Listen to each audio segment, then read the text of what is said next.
এদিকে এই মুহূর্তে জানা যাচ্ছে স্বাস্থ্য ভবন অভিযান করছে আইএসএফ এর তরফে স্বাস্থ্য ভবন অভিযান করা হচ্ছে আরজিকর কাণ্ডের প্রতিবাদে। বিভিন্ন মেডিকেল কলেজে এই মুহূর্তে প্রতিবাদ বিক্ষোভ চলছে।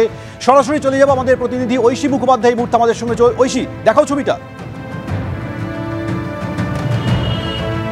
একেবারে সৌমেন, তুমি যেমনটা বললে, আইএসএফ এর যে ছাত্র সংগঠন স্টুডেন্ট ফ্রন্ট, তারা কিন্তু আজকে এই সেক্টর 5 থেকে, সল্টলেকের যে সেক্টর 5 মেট্রো স্টেশন রয়েছে সেখান থেকে স্বাস্থ্য দপ্তর পর্যন্ত একটি অভিযানের ঘোষণা করেছিল এবং সেই অভিযানের পরে তারা ডেপুটেশন জমা দেবে বলেছিল। কিন্তু এখানে দেখতেই পাচ্ছ, আমি আমার ক্যামেরা পার্সন সন্দীপ পয়েন্টে বলবো দেখাতে, যে এখানে কার্যত দেখা যাচ্ছে যে পুলিশের যে বাহিনী মোতায়েন রয়েছে, র্যাব এবং তারই সঙ্গে কমব্যাট, ওয়েস্ট বেঙ্গল পুলিশ এবং তার সঙ্গে বিধাননগর পুলিশ, তারা কিন্তু একদম কড়া বাহিনী মোতায়েন করেছিল এই কারণে যাতে তাদেরকে ছত্রভঙ্গ করা যায়, তাদের অভিযান তারা সফল করতে দেবেন না। এবং প্রথমেই দেখা গেল তাদের যে সহ সম্পাদক যারা এখানে উপস্থিত হয়েছিলেন তাদেরকে কিন্তু এখান থেকে কার্যত তুলে নিয়ে যাওয়া হলো, তাদেরকে এখান থেকে তুলে নিয়ে যাওয়া হলো এবং তারই সঙ্গে তাদের যে অভিযান, সেই অভিযান কিন্তু সফল করতে দেওয়া হলো না। তাদের মূলত যে দাবিগুলো ছিল, তারা যে দাবিগুলো নিয়ে আজকে স্বাস্থ্য দপ্তর অভিযান করছিল, সে তার মধ্যে উল্লেখযোগ্য হচ্ছে তারা বলছেন স্বাস্থ্যমন্ত্রী অর্থাৎ মমতা বন্দ্যোপাধ্যায় তারা পদত্যাগ যান এবং তারই সঙ্গে তারা উল্লেখ করছেন যে সমস্ত ডাক্তাররা কাজ করছেন কর্মরত, মহিলা পুরুষ নির্বিশেষে তাদের নিরাপত্তা সুরক্ষা সুনিশ্চিত করতে হবে।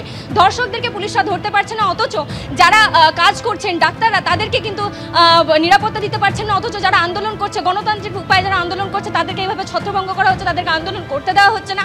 এরকম একাধিক অভিযোগ তারা করে এবং তারই সঙ্গে তারা জানায় যে তারা স্টুডেন্ট ফ্রন্টের পক্ষ থেকে আজকে অভিযান করবে, তারা ডেপুটেশন জমা দেবে। কিন্তু তার আগেই দেখা যায় যে পুলিশ এখানে যে কড়া বাহিনী দিয়েছিল এবং কড়া বাহিনী মোতায়েন করা হয়েছিল, সেই বিপুল সংখ্যক বাহিনী কিন্তু তাদেরকে এখান থেকে তুলে নিয়ে চলে যায়, তাদেরকে ছত্রভঙ্গ করা হয়। এবং তার আগেই আমরা দেখছিলাম যে মেট্রো স্টেশন থেকে যারা বেরিয়ে আসছেন তাদেরকে দফায় দফায় জিজ্ঞাসাবাদ করা হয়েছিল তারা অফিসে কর্মরত, কোথাও যাচ্ছেন কিনা।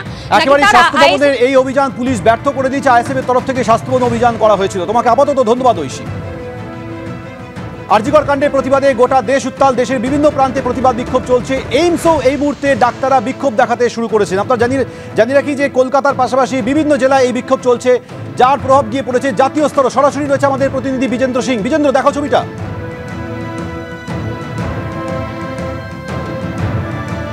দেখো, আমরা এই মুহূর্তে এইমসে রয়েছি দিল্লিতে এবং এখানেও যে ছাত্রছাত্রী রয়েছেন সব এখানে রয়েছেন এবং জুনিয়র ডাক্তাররা গতকালও এখানে বিক্ষোভ দেখিয়েছিলেন। আজকেও দেখা যাচ্ছে এইমসের যে গেট নম্বর 1 রয়েছে সেখানে জুনিয়র ডাক্তাররা কর্মবিরতির আজকে পালন করছেন, এমার্জেন্সি সার্ভিস চলছে, কিন্তু বাকি সেবা তারা আজকে বন্ধ রেখেছেন। আরজি করে জাস্টিস চাই এবং যে অন্যায় হয়েছে সেটা নিয়ে এই দেখো get justice for our sister. तो हम सब ने ये ठाना है, बहन को इंसाफ दिलाना है, हम सब ने ये ठाना है, अरे हम सब ने ये ठाना है, अरे हम सब ने ये ठाना है।